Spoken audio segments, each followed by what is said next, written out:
Not only is this government undermining our economy and putting the squeeze on household budgets with its energy policies, its national energy self-harm, but it's also hiding the truth. It's failing to share all the information it should with you, with the public, with the people who pay the taxes and who are hit by the consequences of these climate and energy policies. Thanks to a persistent pressure from the Australian newspaper, the Climate and Energy Minister Chris Bowen has been forced to release at least some of the incoming government brief that was prepared for his portfolio before this year's election. Much of the document is redacted, far too much of it, of course, with the government justifying this secrecy by claiming the information would harm international relations or even relations between the states. More likely, it would harm the government's standing with voters.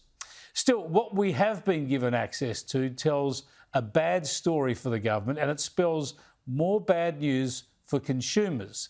The report notes how government policies had provided temporary energy bill relief to households and small businesses. That's the subsidies handed out in the lead up to the election.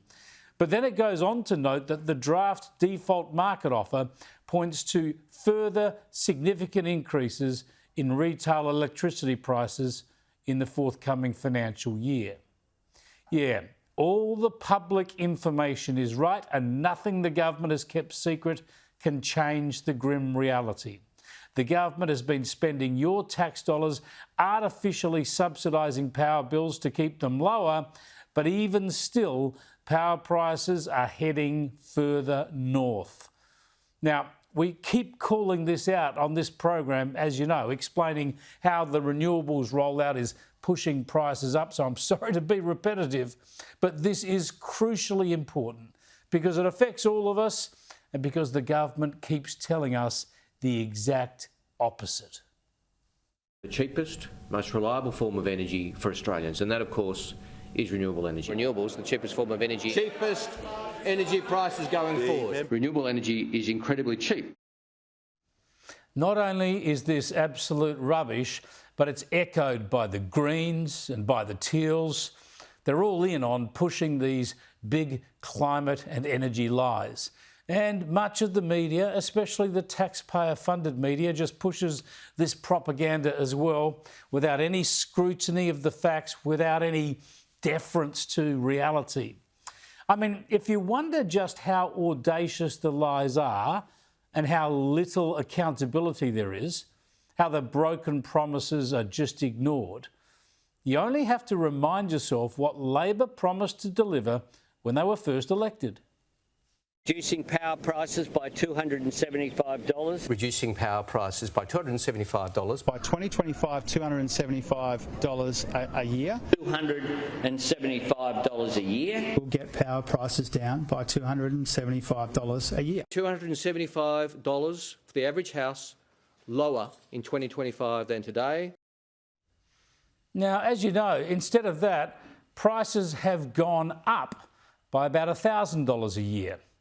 And more taxpayers' money is being sunk on subsidies for household bills, and more taxpayers' money is being used to subsidise home batteries and solar panels, and more taxpayers' money is being used to subsidise heavy industries like smelters and refineries facing closure because of high power prices. And that's on top of all the subsidies and grants the government is funding to push the renewable rollout.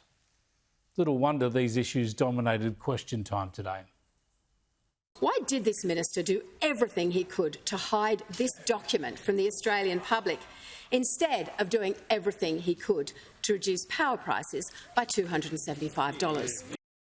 The Leader of the Opposition quotes the incoming government brief. If the Leader of the Opposition had read on, she might have further quoted that brief. Decarbonising the electricity and energy system is foundational to achieving a whole-of-economy transformation, maintaining energy affordability and reliability. There's a whole lot more. There's a whole lot more. Where that came from, Mr Deputy Speaker. Well, there is a whole lot more.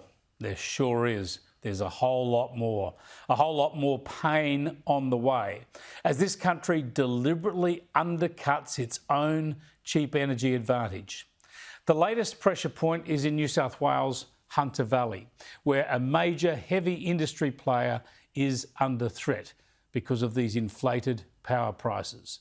Australia's largest aluminium smelter, Tomago, faces closure due to high energy costs, reports The Australian today, with its owners, that's Rio Tinto, starting talks with 500 staff on its future, despite ongoing bailout talks for the facility. Yeah, more jobs under threat, more manufacturing faced with closure, more economic harm done to our economy by our own government and its chosen policies. Again, this figured in Parliament today. In January, the Prime Minister said of Tomago, quote, 5,000 jobs depend on this facility. But Tomago is now in crisis, with its CEO saying future energy prices are not commercially viable. Under Labor, there have been closures of the Kwinana and Kalgoorlie smelters in WA, emergency bailouts in Hobart, Whyalla, Port Pirie and Mount Isa, and mayday calls from Bell Bay and Bowen smelters. How can Labor promise a future made in Australia when all it actually delivers is future shutdowns, future job losses and higher energy prices? This is an important and difficult period for the Tomago smelter. The government has been in discussions with Rio through the Industry Minister, the Treasurer, myself and others for some time, and we will continue that over the coming months and for as long as it takes to make sure that nothing is left on the field when it comes to the future of the workers of Tomago.